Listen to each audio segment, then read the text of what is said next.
Today is the first episode of Motorcycling for Noobs. সিরিজটার নাম মোটরসাইক্লিং for নুবস, মানে যে আমি নিজে একজন প্রো তা না। মোটরসাইক্লিং ফর নুবস এর এপিসোড 1 হচ্ছে। আজকে আমি আপনাদেরকে একটু এটা নিয়ে বলবো কিভাবে আপনি আপনার ফার্স্ট মোটরসাইকেল চুজ করতে পারেন, অথবা আপনি কিভাবে ডিসিশন নেবেন আপনার কোন মোটরসাইকেল কেনা উচিত।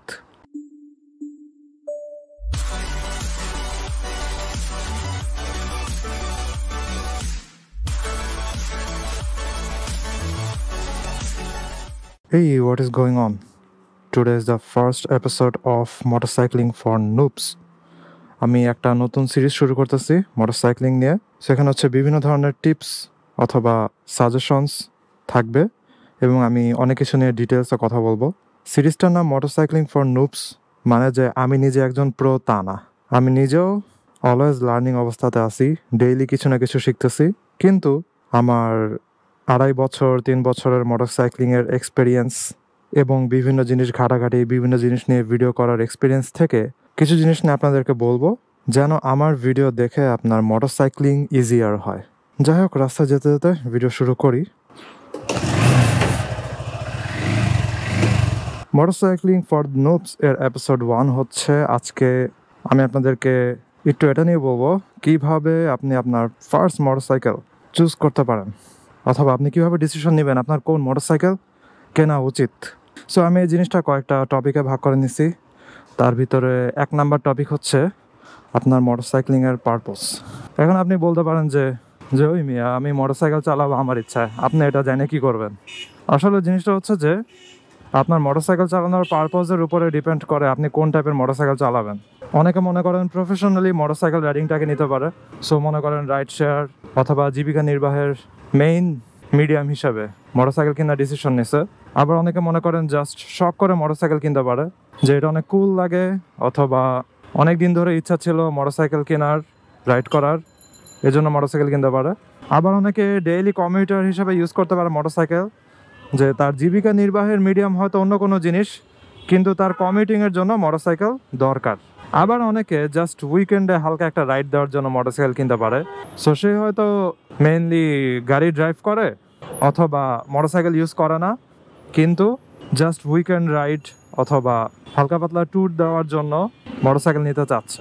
আবার অনেকের পারপোজ আছে, মনে করেন স্টান্ট করতে চায়, ওই স্টান্টের জন্য বেস্ট এরকম টাইপের মোটরসাইকেল তার দরকার, ওইগুলো সে খুঁজতেছে। এই যে পুলিশে ধরতেছে, রিসেন্টলি আমি দেখতেছি রাস্তায় ধুমায়া পুলিশে ধরা হইতেছে। আগে তো মনে করেন জাস্ট উইকেন্ডগুলোতে ধরা হইতো, এখন ওয়ার্ক ডেগুলোতেও পুলিশেরা প্রচুর ধরতেছে বাইকার্স। আর সিএনজি সবচেয়ে বেশি দেখতেছে, কিন্তু এই টেসলাগুলা অবাধে চলতেছে। এরা অবৈধ হওয়ার পরেও এরা মেইন রোড, হাতির ঝিল সব জায়গাতে চলতেছে। আমার আগের ভিডিওটাতেও আমি দেখাইছি যে হাতির ঝিলে টেসলা চলে। যাই হোক, সবার আগে আপনি আপনার পারপাস ঠিক করে নেন যে আপনি কী কারণে মোটরসাইকেল কিনতে চাচ্ছেন, কারণ এটার উপরেই ডিপেন্ড করে হচ্ছে আমার 2 নাম্বার টপিক, ওটা হচ্ছে টাইপস অফ মোটরসাইকেল। এখন মোটরসাইকেলের ভিতরে হচ্ছে স্পোর্টস বাইক আছে, নেকেড স্পোর্টস বাইক আছে, কমিউটার আছে, ক্রুজার আছে, স্কুটারও বলতে পারেন। স্পোর্টস বাইকে মনে করেন স্পিড বেশি থাকে, কিন্তু ওয়েটটাও একটু বেশি থাকে, অতটা বিগিনার ফ্রেন্ডলি না, এবং সিটিং পজিশনটাও একটু কমপ্লেক্স। এটার কারণে ডেইলি কমিউট অথবা সারাদিন অনেক ঘন্টা ধরে রাইড শেয়ারের যদি পারপাস থাকে তাহলে ওটা রিকমেন্ডেড হবে না। তারপরে নেকেড স্পোর্টস বাইক জিনিসগুলো হচ্ছে যে স্পোর্টস বাইকগুলোর ইঞ্জিন অথবা ডায়নামিক্স ওইগুলাই থাকে, কিন্তু ফুলি ফেয়ার থাকে না। অর্থাৎ স্পোর্টস বাইকের সাইডের কিটগুলো ওরকম থাকে না। ওগুলোর হ্যান্ডেল অনেক সময় হচ্ছে এরকম পাইপ হ্যান্ডেল হয় অথবা ফ্ল্যাট বার হ্যান্ডেল হয়। নেকেড স্পোর্টস বাইকের মতো হচ্ছে 3 পার্ট অনেক সময় থাকে না, এই কারণে ওটার সিটিং পজিশনটা একটু ডিফারেন্ট হয়। সো অনেকে হচ্ছে স্পোর্টস বাইকের ইঞ্জিনের ফিল অথবা ওরকম টান ফিল করতে চায়, কিন্তু আবার ডেইলি কমিউটিংয়েও করে। সিটিং পজিশনের কারণে অনেক ঝামেলা ভিতরে আছে, তারা অনেক সময় নেকেড স্পোর্টস বাইক কিনে। আরও অনেক কারণও আছে নেকেড স্পোর্টস বাইক কেনার, এবং আমার কাছে নেকেড স্পোর্টস বাইক অনেক জোস লাগে অ্যাকচুয়ালি ডেইলি রাইড করা অথবা বিভিন্ন কাজে। যেমন আমি তো সারাদিনই ডেইলি রাইড করি, আমার জন্য আসলে এই জিনিসগুলো পারফেক্ট। এরপরে হচ্ছে ডেইলি কমিউটার বাইক। আমি যে মোটরসাইকেল ইউজ করতেছি এটাকে আপনি কমিউটার বাইক বলতে পারেন, কাইন্ড অফ হালকা পাতলা স্পোর্টস মোডও বলতে পারেন, অতটাও না। কমিউটার বাইকে কি হয়, মাইলেজটা একটু বেশি হয় এবং সিটিং পজিশনটা একটু কমফোর্টেবল হয়, যেন হচ্ছে লং টাইম ধরে রাইড করা যায়। সো মাইলেজ বাড়ানোর কারণে হয়তো চাকাগুলো একটু চিকন হতে পারে স্পোর্টসের তুলনায়। এবং আমি এই মোটরসাইকেলের সেগমেন্টগুলো নিয়ে হচ্ছে এই মোটরসাইক্লিং ফর নুবস এই সিরিজের ভিতরেই হচ্ছে আলাদা ভিডিওস করব। আর আমার মোটরসাইকেল অথবা আমার টাইপের মোটরসাইকেল, কমিউটার মোটরসাইকেল নিয়ে যদি আপনার আরও ইন্টারেস্ট থাকে, তাহলে আমার চ্যানেলে যে হোন্ডা এক্স ব্লেড অথবা আমার মোটরসাইকেলের যে রিভিউ ভিডিওগুলো আছে, আরও কয়েকটা মোটরসাইকেলের রিভিউ ভিডিও আছে, ওগুলো হচ্ছে দেখে আসতে পারেন। তখন আপনার ধারণা আরও ক্লিয়ার হয়ে যাবে। এরপরে বলতে পারেন হচ্ছে ক্রুজার মোটরসাইকেল। ক্রুজারে হচ্ছে সিটিং হাইটটা অনেক নিচে থাকে এবং হচ্ছে পা রাখার পজিশনটা একটু অন্যরকম থাকে। আমি যেমন পা হচ্ছে একদম নিচে রাখছি, ক্রুজার একটু সামনে পাটা রাখা লাগে। এজন্য একটা দুইটা সুবিধা আছে, আবার একটু অসুবিধাও আছে। অসুবিধাটা আগে বলি। জ্যামের মধ্যে চলাটা একটু কষ্ট হয় আর কি, ব্যালেন্সিং করাটা আমার কাছে যেটা মনে হয়েছে আর কি। কারণ আমার ঠ্যাঙ্গুলো অনেক লম্বা, আমার হাইট হচ্ছে 5 ফুট 11। আমি কলেজে থাকতেই 5 ফুট 11 ছিলাম। আমি জানি না এখনও তাই আছি নাকি 6 ফুট হয়েছি। যাই হোক, ওই কারণে হচ্ছে ক্রুজার মোটরসাইকেলে আমার স্লো মুভিং অবস্থাতে অথবা জ্যামের মধ্যে কেমন জানি অন্যরকম লাগে, একটু কষ্ট লাগে। আর সুবিধাটা হচ্ছে যাদের মনে করেন হাইট একটু লো আছে, তারা ইজিলি ক্রুজার মোটরসাইকেল চালাতে পারবে এবং অনেক মজা পাবে। আর ক্রুজার মোটরসাইকেলের আরেকটা সুবিধা হইতেছে সিটিং পজিশনটা একদম মনে করেন পারফেক্ট। আপনার কাছে মনে হবে যেন একদম সোফাতে শুয়ে শুয়ে যাইতেছেন, এরকম কাইন্ড অফ এরকম আর কি। যদিও মানুষেরা হচ্ছে এফজেডএস বাইক নিয়ে একটু ট্রোল করে যে সোফায় বসে বসে যাইতেছে এরকম, তবে এটা ট্রল নাকি প্রশংসা আমি জানি না। কিন্তু এফজেডএস মোটরসাইকেলের পাওয়ার একটু কম ফিল হইলেও সাসপেনশনটা একটু স্মুথ আর কি। এখন যার কাছে যেটা ভাল লাগে। তবে সবাই বলে যে যারা একটু বয়স্ক মানুষ অথবা ফ্যামিলি নিয়ে যারা রাইডিং একটু পছন্দ করে, তাদের জন্য আর কি ওই টাইপেরগুলো একটু বেটার। সাসপেনশন একটু স্মুথ, কোমর টোমর এর উপর প্রেশারটা একটু কম পড়ে, বাট ওভারটেকিং অনেক ঝামেলা হয় এফজেডএস দিয়ে। যাই হোক, ওগুলো নিয়ে অন্য ভিডিওতে বলবো। সো আমি বাইকের টাইপস বললাম। আরেকটা আছে হচ্ছে স্কুটারের মতো। আপনার যদি মনে করেন ক্লাচ ধরা, গিয়ার শিফট করা, এই জিনিসগুলো ঝামেলা ভালো না লাগে অথবা এগুলোতে যদি আপনি অনেক ভয় পান এবং এগুলো করতে যদি একদমই না চান, তাহলে আপনি স্কুটার নিতে পারেন। স্কুটারে হচ্ছে একদম পুরা আরামে বসে আপনি শুধুমাত্র অ্যাক্সেলারেটর বাড়াবেন আর কমাবেন, ক্লাচ ধরার অথবা গিয়ার চেঞ্জ করার কোনো ঝামেলা নাই। এইসব সুবিধার জন্য স্কুটার আসলে বাংলাদেশে রাইডিংয়ের জন্য ভালোই।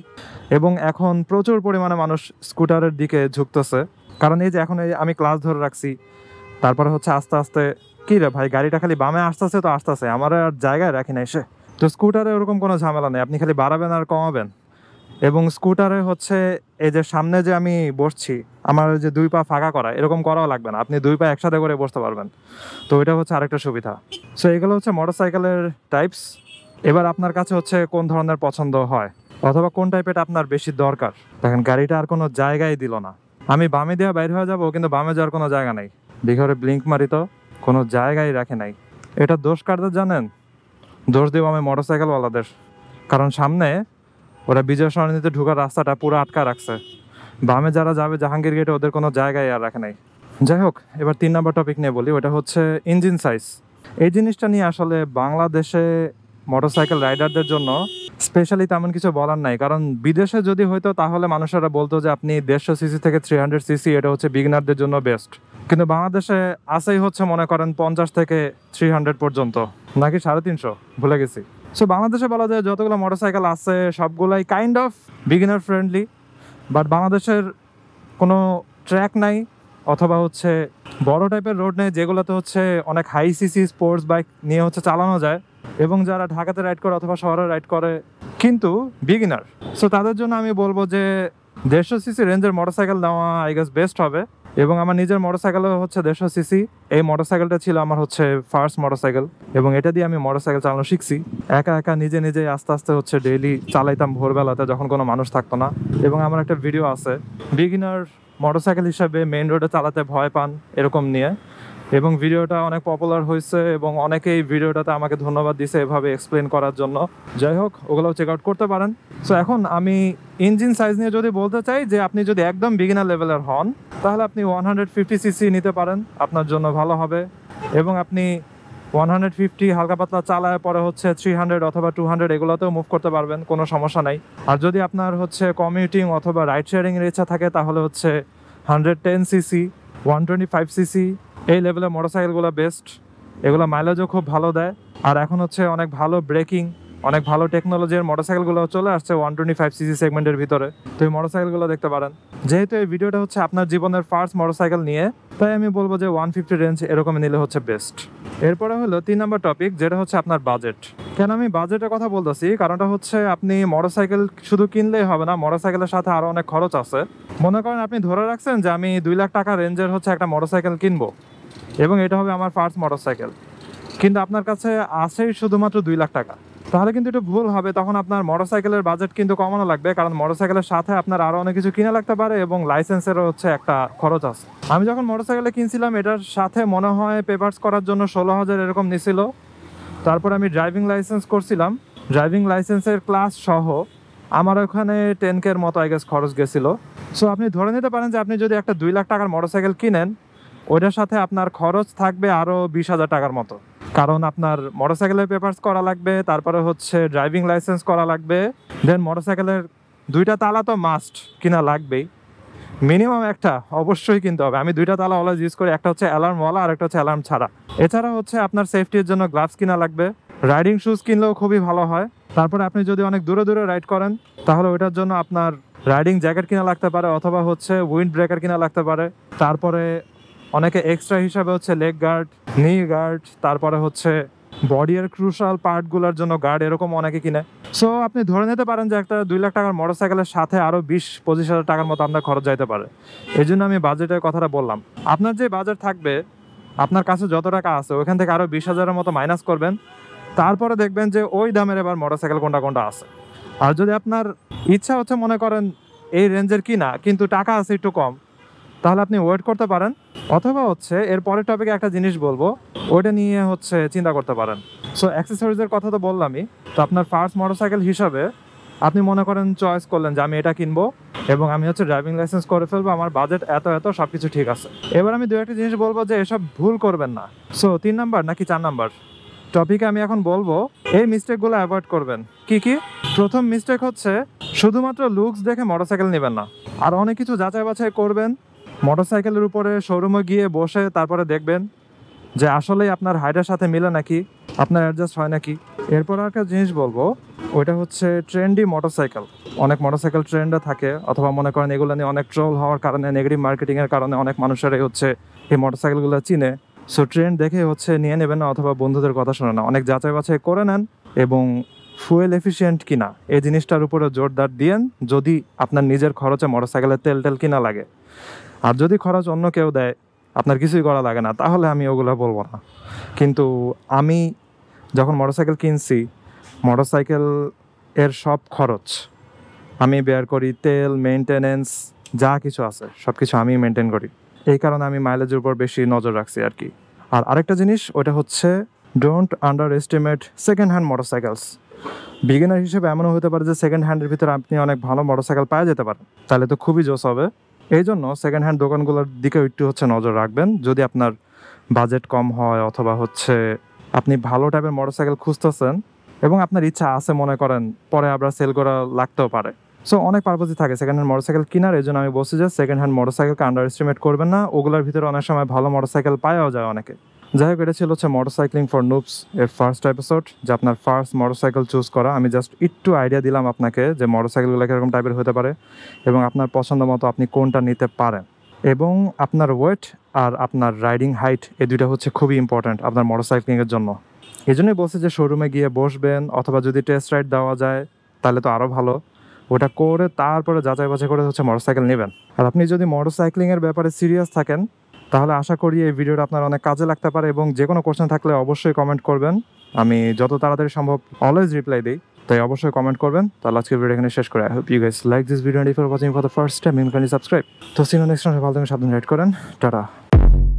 I wake up to a little bit of drool on my pillow, feel like it's gonna be a bad day. Yeah, I'm tired of shit and the coffee ain't hit yet, damn ain't that great. I don't wanna go to work cause my boss is a jerk and I'm not even that paid. I need a change in my life cause I don't feel alive and there's nothing that makes me happy.